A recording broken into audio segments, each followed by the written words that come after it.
Alors Dakar était pour nous une réponse évidente. C'était parce que d'abord nous avons des relations privilégiées avec un certain nombre d'établissements d'enseignement supérieur qui sont installés au Sénégal.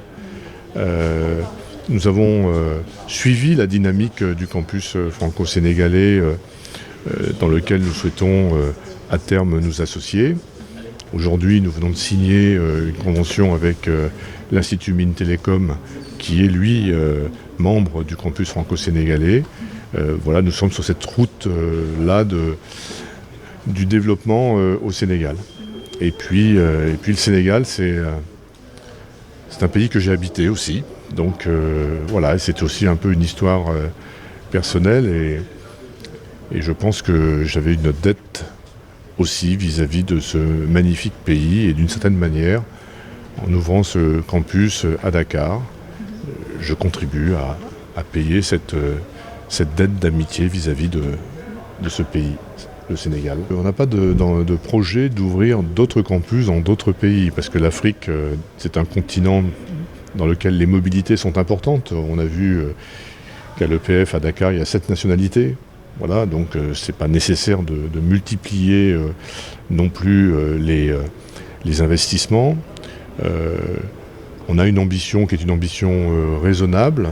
Notre objectif, c'est d'atteindre un nombre d'étudiants de 300, 400 étudiants à terme. Voilà, c'est ça aujourd'hui notre vision.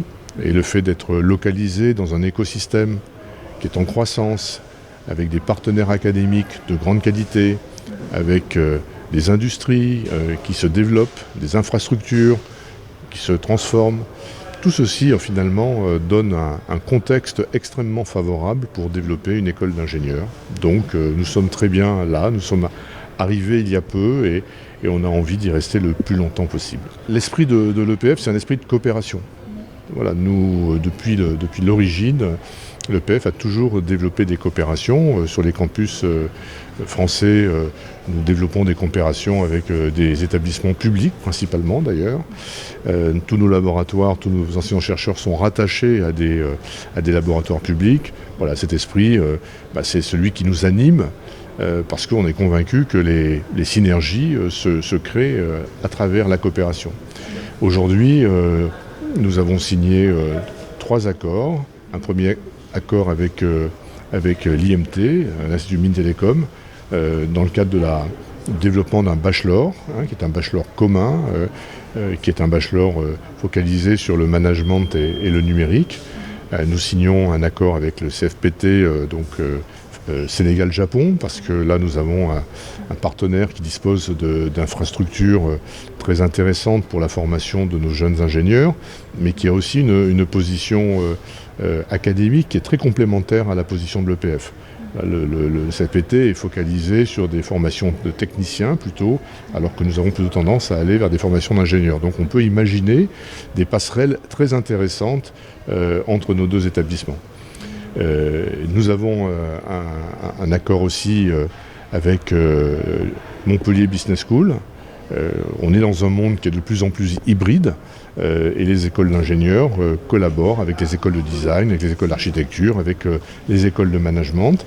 Et il était intéressant de nous engager dans ce partenariat avec MBS parce que nous avons un campus à Montpellier et nous avons un certain nombre d'activités qui sont déjà partagées en France avec MBS. Donc il y avait une continuité logique. Et puis le prochain accord que nous travaillons, c'est avec l'Université virtuelle du Sénégal. Voilà, l'UVS, qui est une magnifique institution dont je connais le coordinateur, le professeur Lowe. Nous avons l'intention d'avancer ensemble.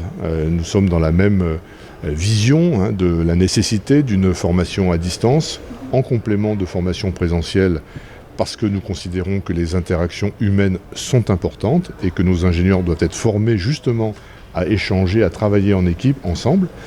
Mais il y a une complémentarité qui est évidente. Par ailleurs, l'EPF dispose d'un certain nombre de ressources numériques aussi, et ces ressources numériques pourraient, dans le futur, être mises à disposition de l'UVS pour être partagées.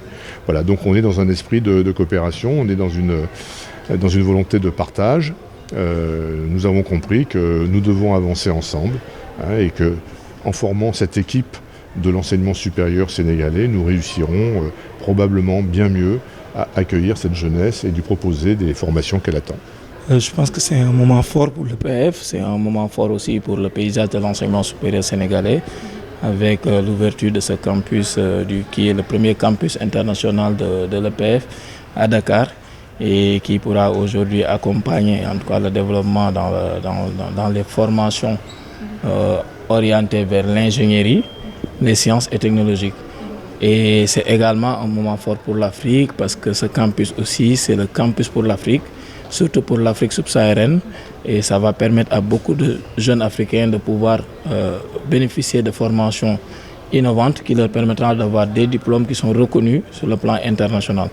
Voilà, donc je pense que quelque part, avec toute cette délégation qui est là depuis 2 jours, ça montre l'importance de ce projet, ça montre en tout cas les initiatives positives qui ont été prises pour que ce projet puisse naître ici à Dakar et permettre aujourd'hui surtout d'améliorer les formations en ingénierie parce qu'on sait qu'on est dans un pays où il y a 1% d'écoles d'ingénieurs.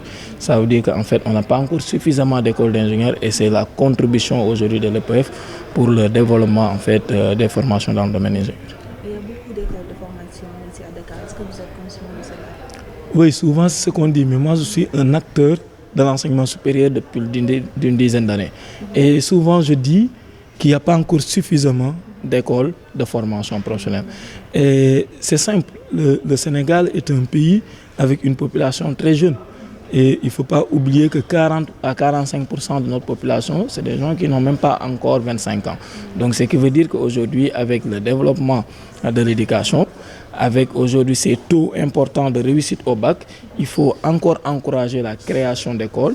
Maintenant, moi je pense que ce qui est important, c'est de pouvoir diversifier les offres de formation, promouvoir la mobilité, mais surtout promouvoir le label étudiant au Sénégal, permettre des initiatives similaires à l'initiative de l'EPF et faire tout pour que les autres pays puissent venir à Dakar participer soit sous format partenariat, soit sous format d'ouverture à l'épanouissement de l'enseignement supérieur sénégalais. Et je pense que vous serez surpris parce que pour une école d'ingénierie qui vient de s'implanter sur Dakar, l'EPF, sa rentrée est à plus d'une 60aine d'étudiants. Ce qui est déjà extraordinaire quand on regarde les coûts de formation, quand on regarde le positionnement de l'EPF. Et ça montre quand même qu'il y a un besoin qui est là. Et il faut qu'il y ait, comme je le disais tantôt, des initiatives similaires, surtout pour permettre à des jeunes de pouvoir rester à Dakar, de faire des formations, d'avoir des diplômes qui sont reconnus un peu partout et d'éviter en fait cette mutation surtout à 16 ans, 17 ans, 18 ans. Moi je pense que ce projet-là vise en fait cela et quelque part aussi ça rejoint les nouvelles orientations de l'enseignement supérieur sénégalais. Oui, c'est accessible quand on regarde aujourd'hui l'offre de formation. Vous savez, souvent on dit souvent que l'éducation n'a pas de prix, mais il faut accepter aussi qu'elle a un coût. Et pour des formations d'ingénierie certifiées CTI, avoir une formation à 1 640 000 l'année, je pense que quand même c'est quelque chose qui prend en compte aujourd'hui la situation économique, socio-économique de ce pays. C'est des formations quand même qui coûtent au moins 8 000 € à 10 000 € en France. Et je pense que l'écart quand même il est très important. Le mois, en fait, nous on a voulu se donner une certaine agilité. C'est-à-dire il n'y a pas de cloisonnement. L'étudiant qui peut payer annuellement paiera annuellement. L'étudiant qui peut aujourd'hui payer par mois va payer par mois. Et mieux même, parfois aussi, nos étudiants sont accompagnés par des structures comme le 3FPT qui aujourd'hui a pris en charge au moins 2-3 étudiants chez nous. Et je pense que ça montre qu'aujourd'hui, il n'y a pas de cloisonnement, c'est ouvert à tout public.